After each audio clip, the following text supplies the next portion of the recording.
यमराज की मृत्यु का रहस्य जानकर आप लोग भी हैरान हो जाओगे। तो दोस्तों, चलिए शुरू करते हैं। कहते हैं कि काल ब्रह्म ने, या कहें कि सर्वोच्च ईश्वर ने, मनुष्य को मिट्टी से, देवताओं को प्रकाश से और देवताओं के विपरीत शक्तियों को आग से बनाया है। यह भी माना जाता है कि कोई भी आत्मा विकास क्रम में आगे बढ़कर ही पितर, देवी या देवता बनती है। यह भी माना जाता है कि प्राचीन काल में सभी देवता सशरीर धरती पर ही रहते थे और उन्हीं का तब शासन भी था। देवता और असुरों में युद्ध होता रहता था। यह भी कहा जाता है कि उस काल के मनुष्य या देवतुल्य लोगों की औसत उम्र 500 वर्ष होती थी। यह जानने के बाद अब हम जानते हैं मृत्यु के देवता यमराज की मृत्यु का रहस्य। वेद कहते हैं कि जो भी जन्मा है, चाहे वह मिट्टी का रूप मनुष्य हो, प्रकाश रूप का देवता हो या अग्नि रूप में ब्रह्म राक्षस हो, सभी को मरना है। यह अलग बात है कि कोई 100 वर्ष में मरकर दूसरा जन्म ले लेता है और कोई 1000 वर्ष तक जिंदा करने के बाद दूसरा शरीर धारण कर लेता है। इसी तरह पुराणों में 14 इंद्र की तरह अब तक 14 यमराज भी हो चुके हैं। वेद और पुराणों की धारणा में बहुत फर्क है।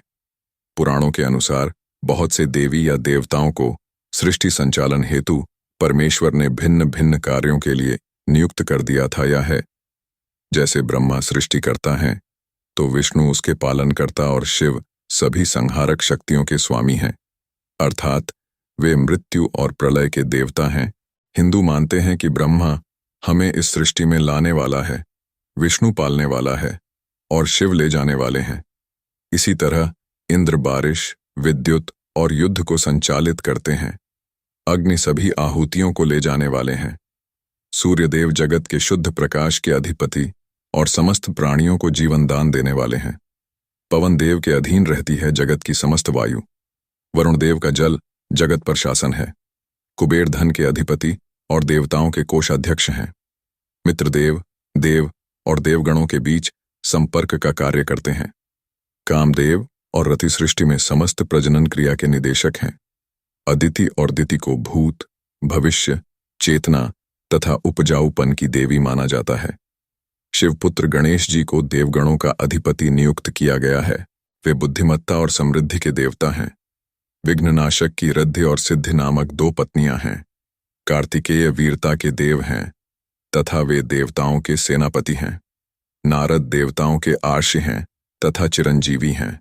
वे तीनों लोकों में विचरने में समर्थ हैं। वे देवताओं के संदेशवाहक और गुप्तचर हैं। सृष्टि में घटित होने वाली सभी घटनाओं की जानकारी देवर्षि नारद के पास होती है।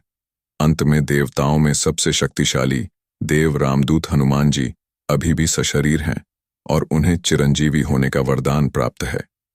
वे पवन देव के पुत्र हैं। बुद्धि और बल देने वाले देवता हैं। उनका नाम मात्र लेने से सभी तरह की बुरी शक्तियां और संकटों का खात्मा हो जाता है। इसी तरह यमराज सृष्टि में मृत्यु के विभागाध्यक्ष हैं। सृष्टि के प्राणियों के भौतिक शरीरों के नष्ट हो जाने के बाद उनकी आत्माओं को उचित स्थान पर पहुंचाने और शरीर के हिस्सों को 5 तत्व में विलीन कर देते हैं। वे मृत्यु के देवता हैं। चित्रगुप्त संसार के लेखा जोखा कार्यालय को संभालते हैं और यमराज स्वर्ग तथा नरक के मुख्यालयों में तालमेल भी कराते रहते हैं।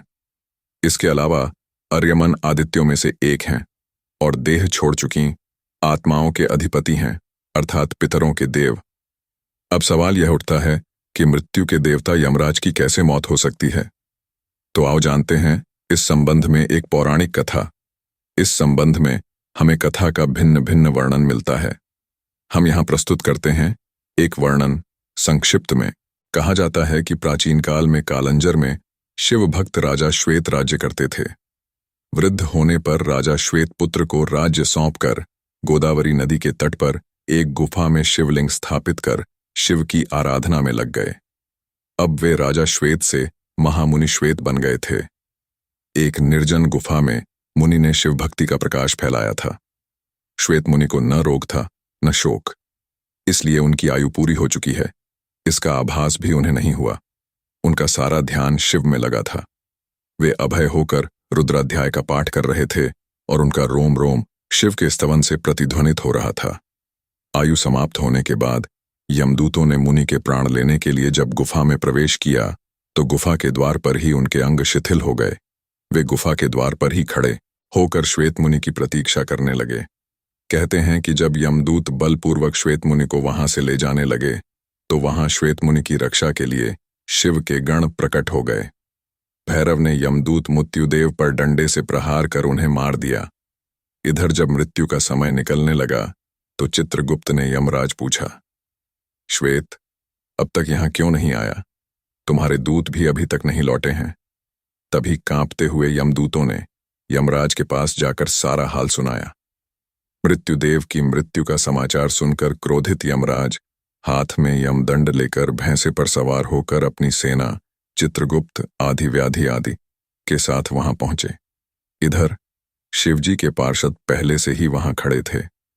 यमराज जब बलपूर्वक श्वेत मुनि को ले जाने लगे तब सेनापति कार्तिकेय ने शक्ति अस्त्र यमराज पर छोड़ा, जिससे यमराज की भी मृत्यु हो गई। यमदूतों ने भगवान सूर्य के पास जाकर सारा समाचार सुनाया।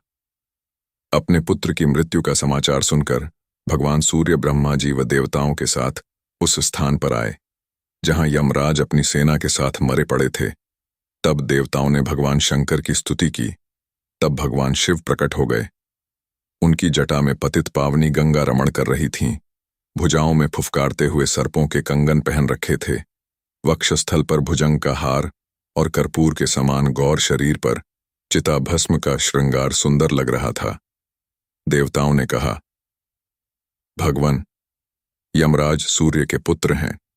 वे लोकपाल हैं और आपने ही इनकी धर्म अधर्म व्यवस्था के नियंत्रक के रूप में नियुक्ति की है। इनका वध सही नहीं है। इनके बिना सृष्टि का कार्य असंभव हो जाएगा। अतः सेना सहित इन्हें जीवित कर दें, नहीं तो अव्यवस्था फैल जाएगी। भगवान शंकर ने कहा, मैं भी व्यवस्था के पक्ष में हूं। मेरे और भगवान विष्णु के जो भक्त हैं उनके स्वामी स्वयं हम लोग हैं। मृत्यु का उन पर कोई अधिकार नहीं होता। स्वयं यमराज और उनके दूतों का उनकी ओर देखना भी पाप है। यमराज के लिए भी यह व्यवस्था की गई है कि वे भक्तों को प्रणाम करें। फिर भगवान शिव ने देवताओं की बात मानकर यमराज को प्राणदान दे दिया। शिवजी की आज्ञा से नंदीश्वर ने गौतमी नदी का जल लाकर यमराज और उनके दूतों पर छिड़का, जिससे सब जीवित हो उठे। यमराज ने श्वेत मुनि से कहा, संपूर्ण लोकों में अजेय, मुझे भी तुमने जीत लिया है। अब मैं तुम्हारा अनुगामी हूं। तुम भगवान शिव की ओर से मुझे अभय प्रदान करो। श्वेत मुनि ने यमराज से कहा, भक्त तो विनम्रता की मूर्ति होते हैं। आपके भय से ही सत्पुरुष परमात्मा की शरण लेते हैं। प्रसन्न होकर यमराज अपने लोक को चले गए। शिवजी ने श्वेत मुनि की पीठ पर अपना वृद्धहस्त रखते हुए कहा, आपकी लिंगोपासना धन्य है श्वेत। विश्वास की विजय तो होती है। श्वेत मुनि शिवलोक चले गए। यह स्थान गौतमी के तट पर मृत्युंजय तीर्थ कहलाता है। मृत्यु को कोई जीत नहीं सकता। स्वयं ब्रह्मा भी चतुर्युगी के अंत में मृत्यु के द्वारा परब्रह्म में लीन हो जाते हैं। लेकिन भगवान शिव ने अनेक बार मृत्यु को पराजित किया है, इसलिए वे मृत्युंजय और काल के भी काल महाकाल कहलाते हैं। तो दोस्तों, कैसा लगा आज आप लोगों को हमारा वीडियो? आशा करते हैं सभी को पसंद आया होगा। पसंद आया तो हमारे चैनल को सब्सक्राइब जरूर करें। इस वीडियो के अंदर कुछ त्रुटियां हो सकती हैं, उसके लिए क्षमा।